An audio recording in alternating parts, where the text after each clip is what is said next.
12-13 سال پہلے پشاور گئے چلہ لگانے کے لیے، چلہ لگانے گئے پشاور، تو وہاں ایک مولانا ہوا کرتے تھے، مولانا وہ بھی انتقال ہو گئے، بڑے نورانی آدمی تھے، مولانا بجلی گر ان کا نام تھا، مولانا بجلی گر۔ وہ پشتوں کے طارق جمیل تھے،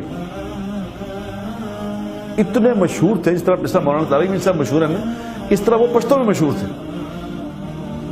اور تھے بڑے اللہ والے، بہت بڑے عالم تھے۔ میں اور جنید گئے تو جس مسجد میں ہم لوگ ٹھہرے تو ایک گاڑی سی آئی، تو اس میں سے 2 بندے اترے، انہوں نے کہا جی مولانا صاحب میں آپ سے ملنے کے لیے آئے۔ تو میں نے کہا کون مولانا صاحب؟ انہوں نے کہا مولانا بجلی گر صاحب آئے ہیں۔ تو ہم جانتے نہیں تھے کہ مولانا بجلی گر کون، یار مولانا بجلی گر کوئی مولانا والا نام ہی نہیں ہے، یہ تو اداکاروں کے نام ہوتے ہیں، ایسے بجلی گر، باپڈا گھر، یہ تو مولانا صاحب کا کیسا نام؟ انہوں نے کہا نہیں یہ مولانا ہے، آپ ملے تو صحیح۔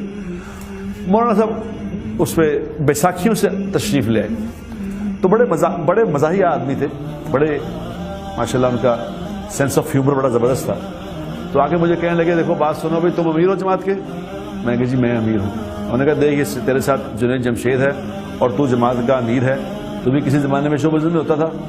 چلے میں نے پتہ کیا، میں نے کہا جی میں بھی تھا۔ انہوں نے کہا جتنی جماعتیں آتی ہیں وہ ساری میرے پاس آتی ہیں زیارت کے لیے، میری زیارت کے لیے آتی ہیں مجھ سے اجازت لے کے، اور تم لوگوں کی جماعت دیکھو کیسی ہے، تمہاری زیارت کے لیے میں آیا ہوں، تو تم لوگ بڑے خوش نصیب ہو۔ میں ہنسنے لگا، میں کہا جی آپ کی مہربانی مولانا صاحب تشریف لائے، ہم نے آپ کے پاس آنا ہی تھا، اگر آپ نہ آتے تو ہم آتے، ابھی تو آج ہی آئے ہیں ہم۔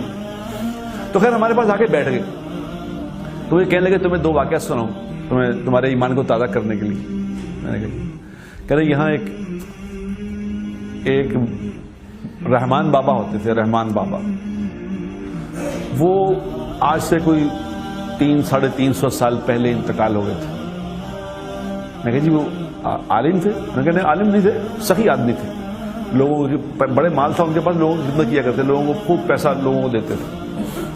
تو کہہ رہے ان کا انتقال ہو گیا، تو یہاں ان کی قبر تھی، تو کہیں دریا نے رخ بدلا تو ان کی قبر دریا میں آ گئی۔ تو مجھے حکومت کی طرف سے یہ کہا گیا کہ جی وہ رحمان بابا کی قبر آ گئی، تو آپ یہاں سے اگر ان کی باڈی کو چینج کر دیں۔ انہوں نے کہا 350 سال پہلے انتقال ہوئے، باڈی کہاں رہ گئی ہوگی؟ باڈی تو 10 دن میں ختم ہو جاتی ہے۔ تو خیر وہ قبر جب کھولی تو کہتے میں تھا خود، کہتے میں اس لیے میں بتا رہا ہوں کہ میں نے اپنی آنکھوں سے دیکھا جو تمہیں بتا رہا ہوں۔ تو انہوں نے کہا میں نے جب قبر وہ تھوڑی سی کھلی تو میں قبر میں اترا، تو رحمان بابا کی باڈی انہوں نے کہا کہ ایسے ہی پڑی تھی جیسے ابھی ان کو اتارا ہے قبر میں۔ اسی طرح ان کے لمبے بال تھے، اور بال ان کے سینے پہ، لمبی زلفیں سینے پہ تھیں، اور اسی طرح بالکل ایسے جیسے ابھی لیٹے ہیں، اسی طرح ان کا کفن، اسی طرح وہ، نہ کپڑے کو نقصان ہوا نہ ان کو کوئی نقصان ہوا۔ انہوں نے کہا مولانا بجلی گر صاحب رحمۃ اللہ علیہ نے فرمایا، انہوں نے کہا خدا کی قسم نہیں بات، اگر میں اپنی آنکھوں سے نہ دیکھتا تو میں تمہیں کبھی نہ بتاتا، میں نے اپنی آنکھوں سے دیکھا، آنکھوں سے۔ ایک انہوں نے کہا یہ باڈی، ایک شہید ہوا تھا، وہ شہید کی باڈی میں نے اپنی آنکھوں سے دیکھی، اسی طرح وہ بھی 100-150 سال ہو گیا، اسی طرح پڑی، میں نے دونوں اپنی باڈی اپنی آنکھوں سے دیکھی۔ تو وہ فرمانے لگے کہ دیکھو یہ اللہ کا نظام ہے، اللہ تبارک و تعالی ہمیں سمجھانے کے لیے بعض اوقات ایسا کرتے ہیں، بتاتے ہیں کہ دیکھو یہاں میرا حکم چلتا ہے، یہ زمین میرے حکم سے کھاتی ہے بندوں کو، یہ کیڑے میرے حکم سے کھاتے ہیں، یہ مٹی میرے حکم سے کھاتی ہے، جس کو حکم نہیں ہوتا وہ جسم کو آگ ہاتھ نہیں لگا سکتا۔